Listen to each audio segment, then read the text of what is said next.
This video, I'm going to talk about the general power rule and chain rule. Personally, I think that there is no such thing as a chain rule. You can pretty much always get around using the chain rule, except when maybe you have trig functions, and even then, it's not a big issue. The general power rule says that if you want to take the derivative of a function to a power, just play the same game that you played when you just had x to a power. You kept the x, you brought the power down, you made the new power one less.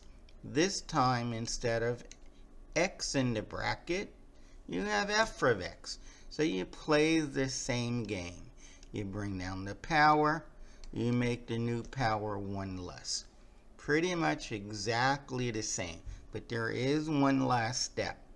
Take the derivative of f of x, the base. Take the derivative of the base. Just for the record, it should work for this rule too. And the derivative of x is 1, and the rule for multiplying by 1 is don't even bother. Okay, this is the general power rule. Now, suppose you want to use it for some examples. Let's see how that works. One moment.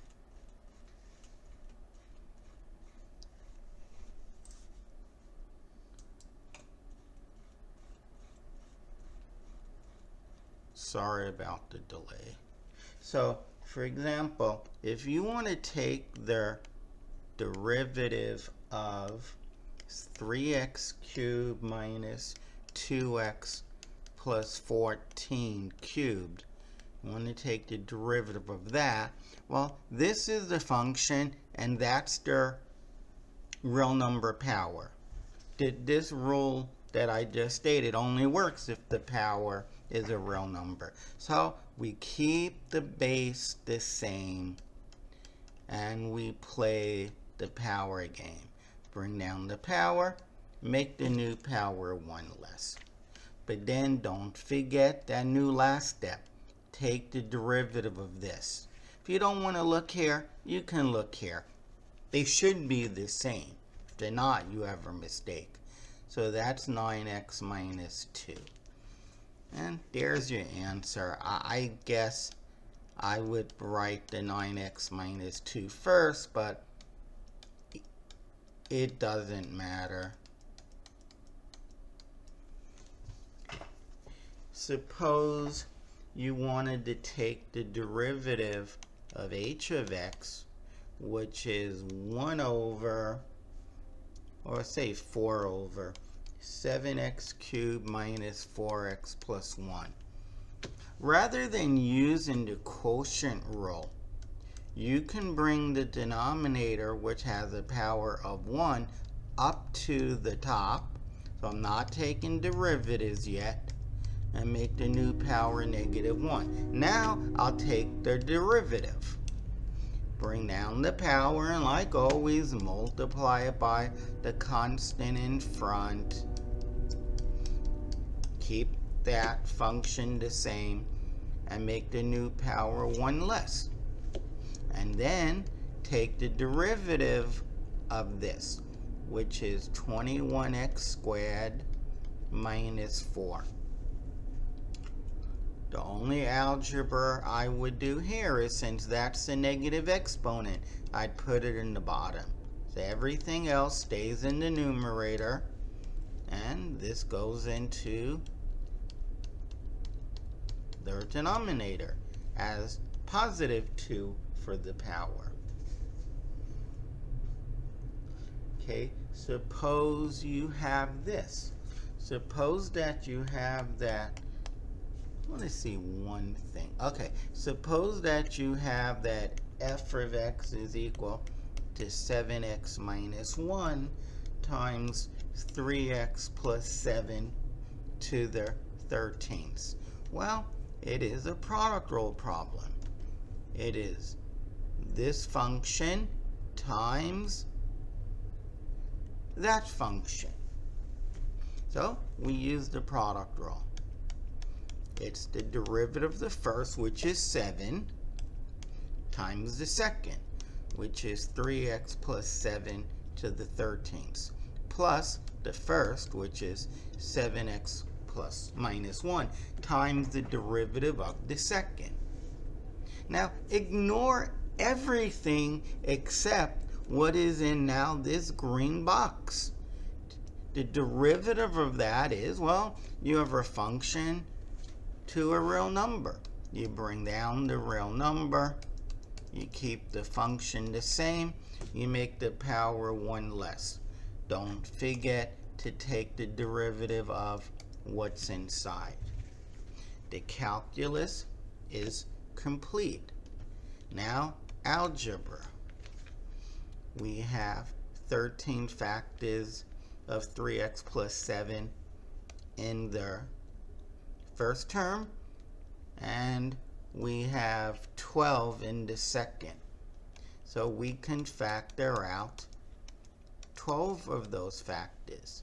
And with respect to the first term, I have 7 left, and I have one more factor of 3x plus 7. Plus, I factored out all 12 of those. So I have 3 times 13, which is 39, times the first factor, 7x minus 1.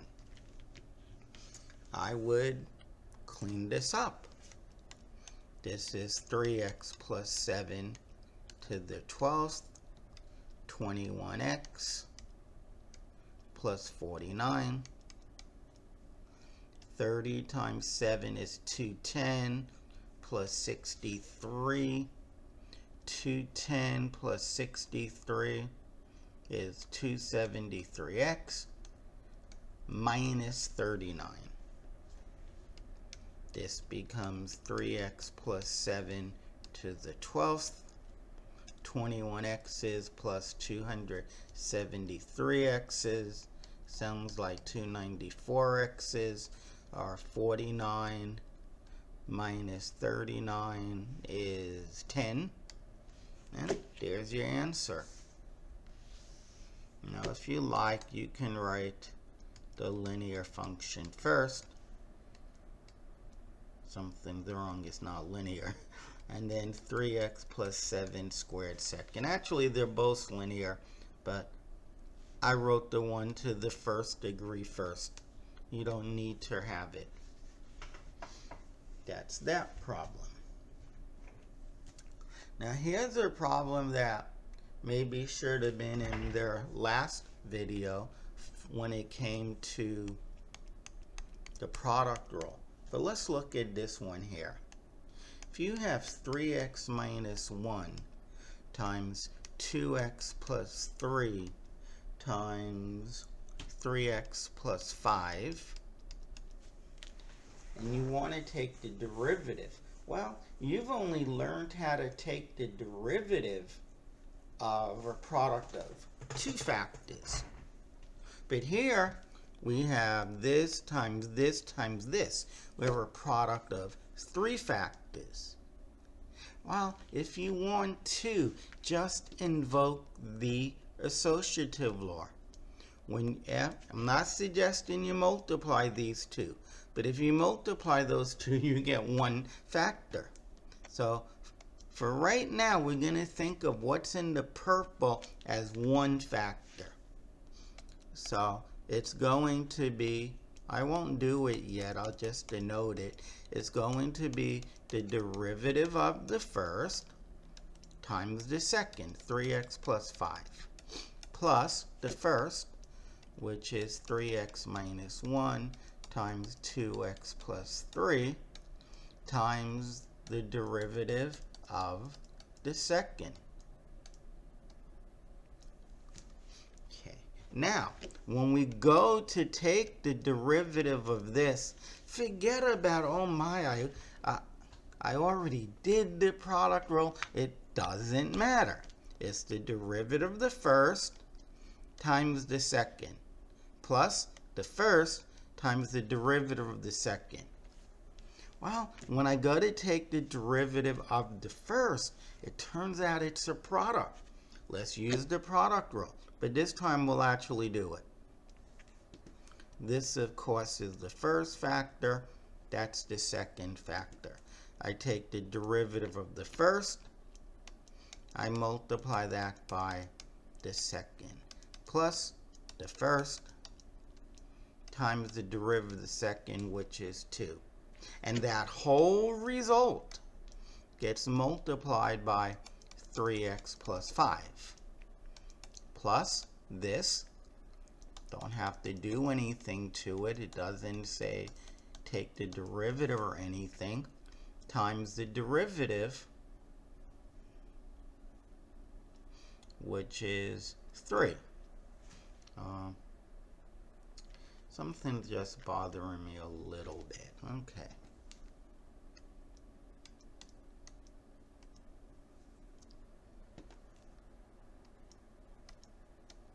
Plus.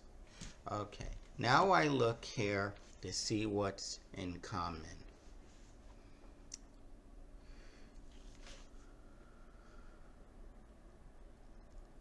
Okay, I do see my error. Like I had, that was a bracket. Okay, so actually I don't see anything in common. So what I get is 6x plus 9, 6x plus 9, plus another 6x minus 2. All of this gets multiplied by 3x plus 5,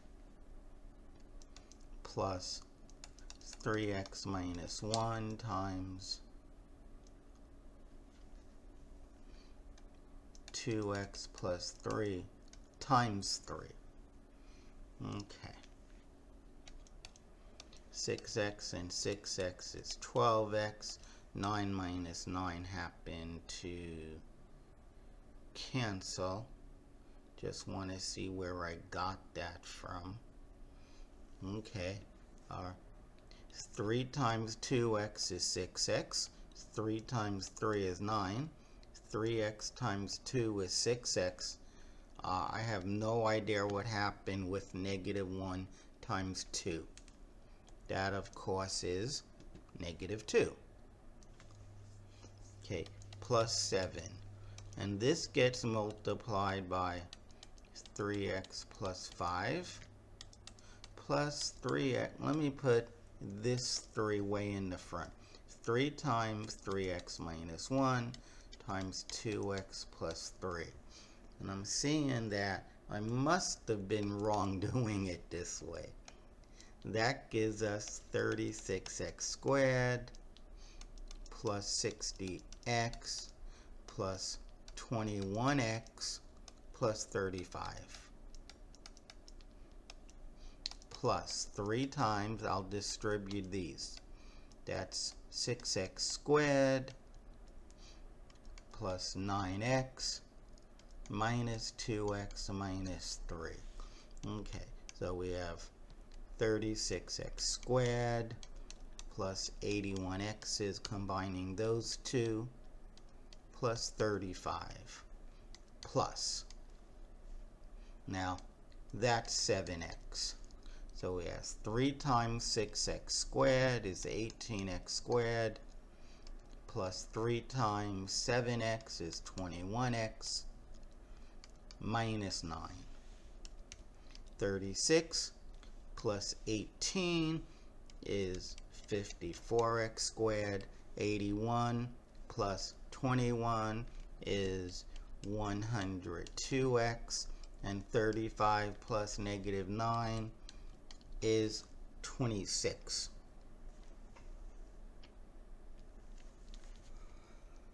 Okay, 2 clearly goes into it, but not 3. I added the 5 and the 4, which is 9, and 3 went into it. I added those 3 digits. I got 3, and 3 went into it. It was looking good until I came there, and the digits added up to 8. And since 3 doesn't go into 8, 3 does not go into 26. 27x squared plus, guess 51x plus 13. I'm not going to try to factor this. It looks like it would have been a little bit easier to actually multiply those 3 out. Let's actually do that. I think it was 3x minus 1 times 2x plus 3 times, it was 3x plus 5, it had to be. So let's multiply those two. You get 6x squared plus 9x minus 2x minus 3. And this gets multiplied by 3x plus 5. Sure looks easier. So you get 6x squared plus 7x minus 3 times 3x plus 5. Distributing the 6x squared, you get 18x cubed plus 30x squared. Distributing the 7x, you get 21x squared plus 35x. Distributing the negative 3, get negative 9x minus 15. So you have 18x cubed, I dealt with that. You add those, you get 51x squares. And when we find out that I made a mistake, you go and check it, minus 15. Okay, so now we can take the derivative. We get 54x squared, plus 102x plus 26. That looks like what I got before. I factor out the 2. And let's see if we got it. Here, this line here actually does equal that line. Okay. So, you can do it either way. Now, suppose you have this function. Suppose you have f of x is equal to 3x minus 1 times 4x squared minus 2x plus 5, but it's all to the 3rd power. The main rule here is the general power rule. You have a function to a real number. Say f prime of x. You keep the function the same. I don't care if it's a product, couldn't care less what it was. It's being, all of this is being raised to the 3rd power. So you bring down the 3, you make the 3 one less. Then you multiply by the derivative of what's in there, which happens to be a product. So it's the derivative of the first factor times the second factor, plus the first function, which first function, times the derivative of the second, which is 8x minus 2. Okay, so we have 3 times 3x minus 1 times 4x squared minus 2x plus 5. Everything but the 3 gets squared, plus times 12x squared minus 6x plus 15 plus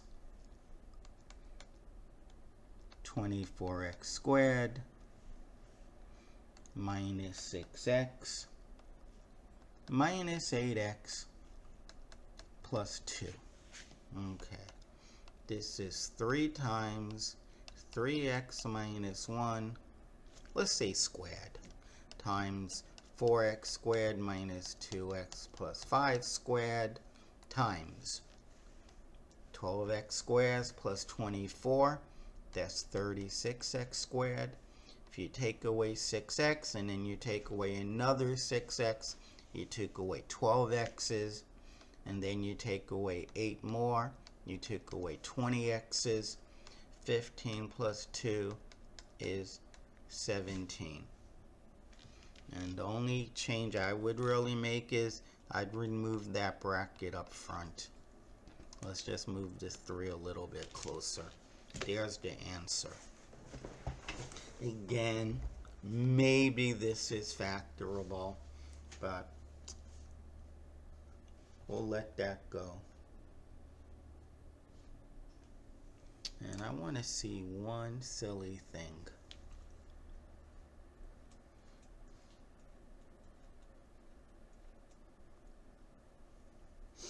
Okay. All right. So let us try this problem. This one's going to be a beautiful problem to try. Suppose you come to know that j of x is 3x to the 4th minus 2x plus 1, say, all over, let's see, 4x to the 5th minus 11, all to the 9th power. This is a general power rule function. You have this mess to a real number. Doesn't have to be an integer, but it has to be a real number. So the derivative is, well, general power rule says you keep the function the same. There it is. Bring down the power, make the new power one less, and let's do a better job at that. Okay, let me just move this over. Okay. And then you need to multiply by the derivative of what's inside. Whether you look here or inside these brackets, it's the same. Oh, that's a fraction. That's a quotient. We have to use the quotient rule. It's the derivative of the top times the bottom. 4x to the 5th minus 11 minus the top stays the same times the derivative of the bottom, which is just 20x to the 4th. And all of this gets divided by whatever the bottom is, which is what I just wrote, squared.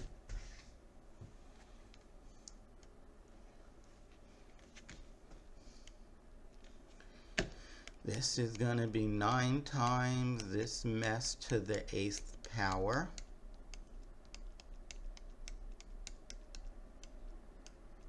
times, let's FOIL this out, 12x cubed times 4x to the 5th is 48x to the 8th minus 132x cubed, distributing the 2, you get minus 8x to the 5th plus 22. Minus. Now we're going to distribute the 20x to the 4th. And you're going to get 60x to the 8th minus 40x to the 5th plus 20x to the 4th. And all of this mess is over 4x to the 5th minus 11 squared. This is equal to 9 times. So note that it's all algebra. Calculus is algebra. The calculus part was easy. Seriously, taking the derivative of polynomials, don't let that bother you.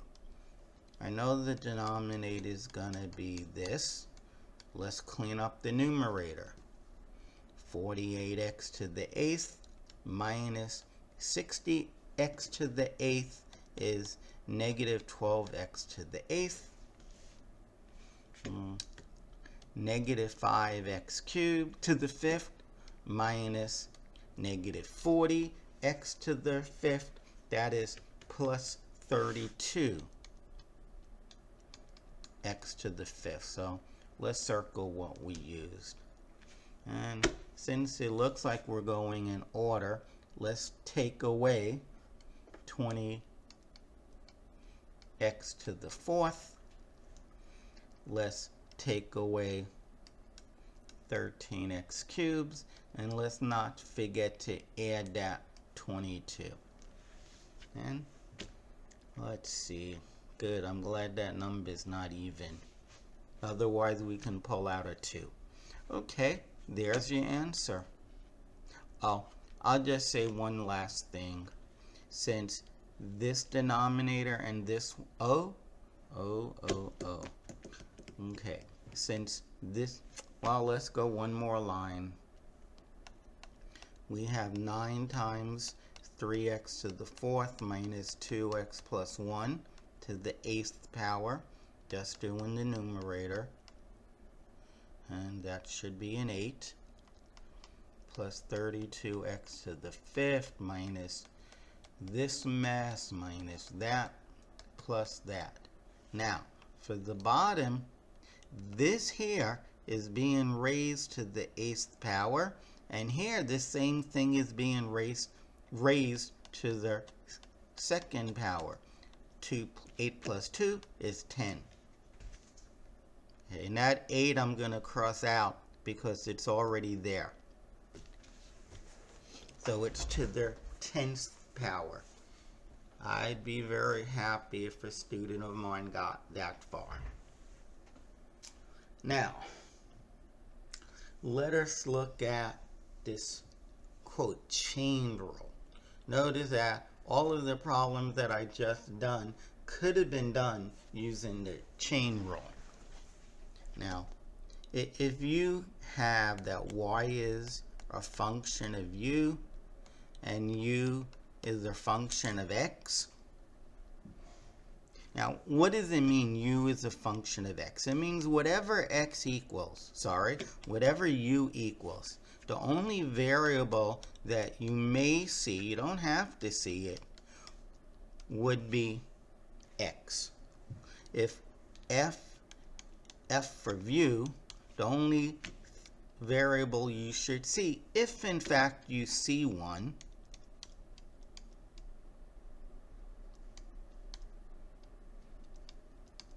would be u. Okay, so let's just get rid of that. The chain rule, if you want to find dy dx, well, you have y in terms of u, so you can find dy du. Ooh, you have u in terms of x, so you can find du dx. Now, this may help you, but it's not really happening. If you were to cancel those out, which you really can't, but make believe you could for a moment, you would get dy dx. So that tells you that this formula looks right.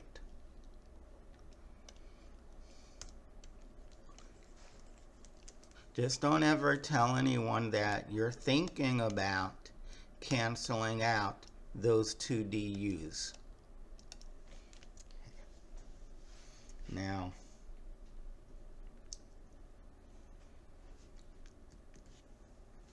if you're told, for example, that f of x is equal to, let's say, x squared plus 4 to the fifth, now just for the record, look how quickly we can do this. You have a function to a power, bring down the power, make the new power 1 less, take the derivative of what's there, there's your answer, clean it up a little bit. That is 2x times 5 is 10x times x squared plus 4 to the fourth. Very quick, but let us use this mysterious chain rule. Don't know why anyone would do it. Let u equal x squared plus 4. So then, remember, another name for f of x is y. So y is u, because that's what I'm calling u, to the fifth. So then dy dx will be dy du times du over dx. For the record, I could have done 3 of these by now.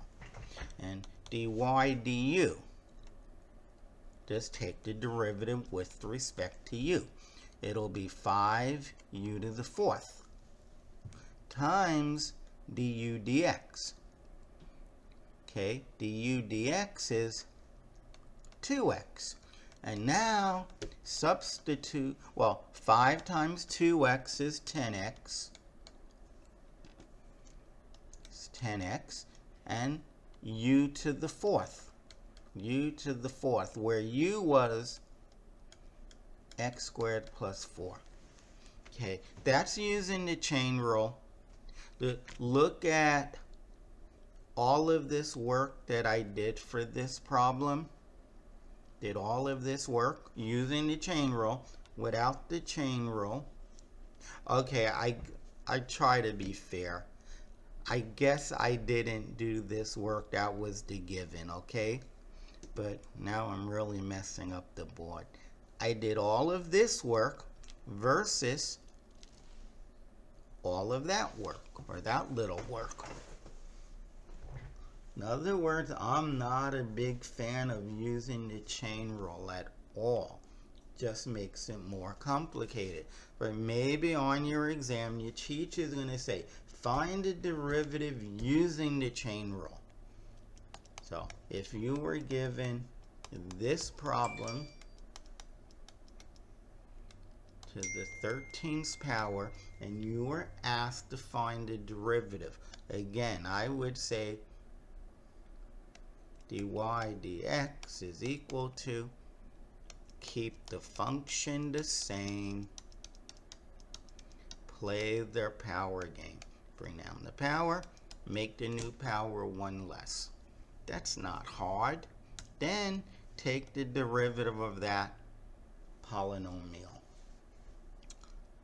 I just want to make one change because you should have really added those two. How about we say 2x squared? Let's make that a square. So I take the derivative of what's in there, which is 21x squared plus 4 minus 4x. And there's your answer. But if you're told to use the chain rule, you're going to have to say u equals this mess. U equals 7x cubed plus 4x minus 2x squared. And then y is u to the 13th.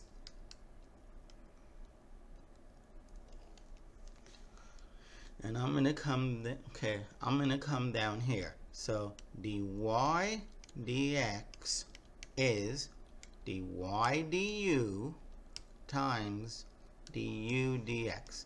Notice how in a way that cancels out and you do get dy dx.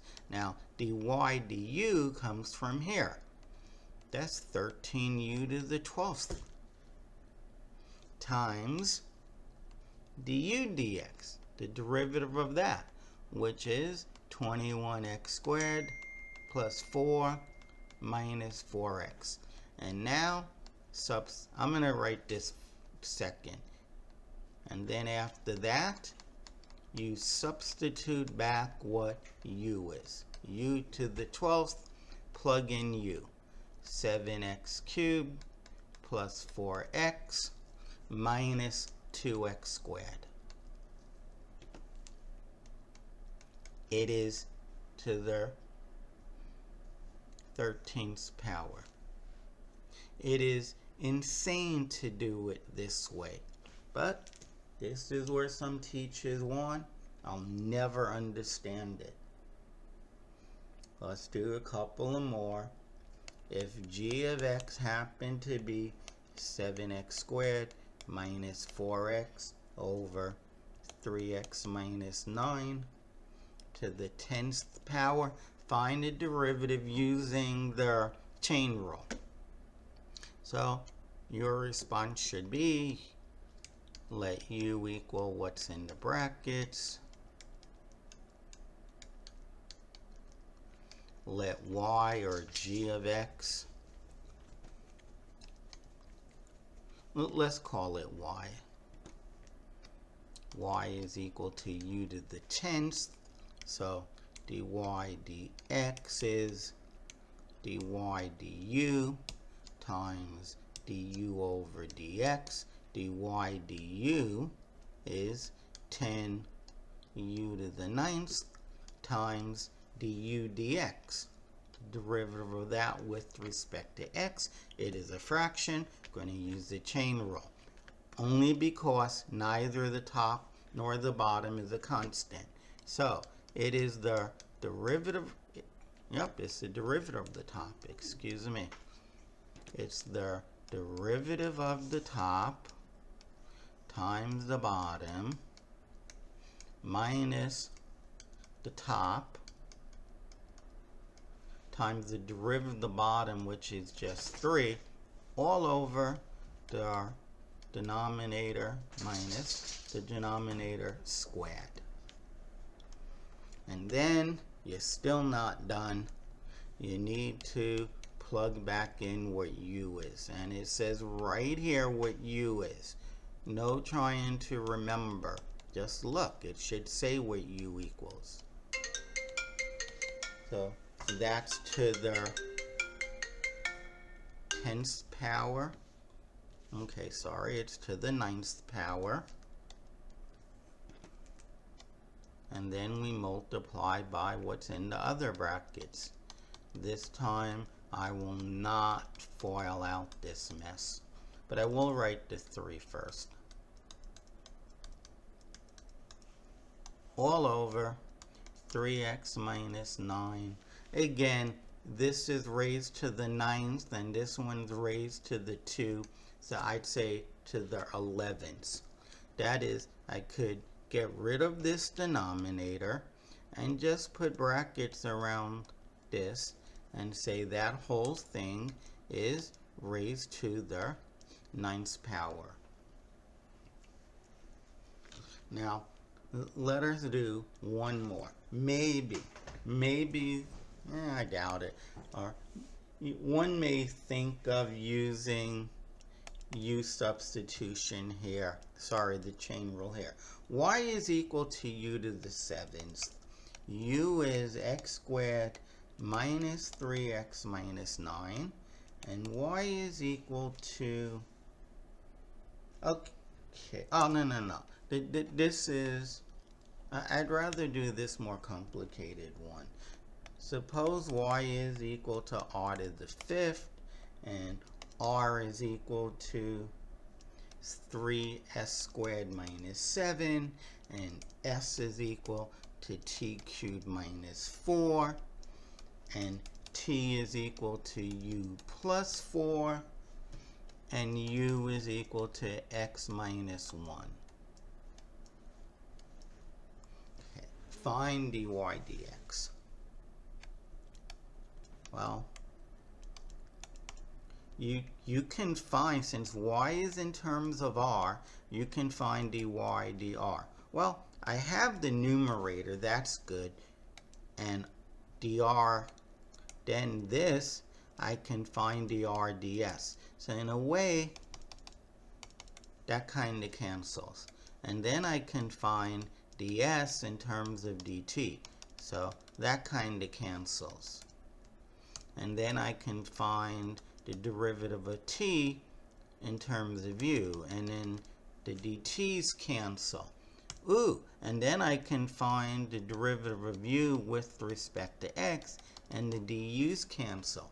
So I'm left with dy over dx, which is good. And you can do this. dy dr, that's 5r to the 4th, times dr ds, that's 6s. ds dt, 3t squared. dt du is 1. du dx, it's again 1. Okay, so you could substitute back. For example, you have 5 times r to the 4th. Let me even use some more space. 5 times r to the 4th. But r is 3 times s squared minus 7. But s squared is t cubed minus 4. And then t is u plus 4. So instead of that t right there, if I can get my eraser, I'll put u plus 4. And I forget what the power of that was.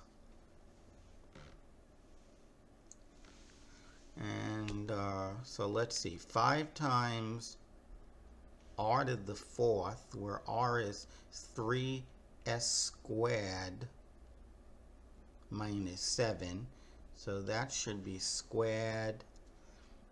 And then s squared becomes it's just ridiculous.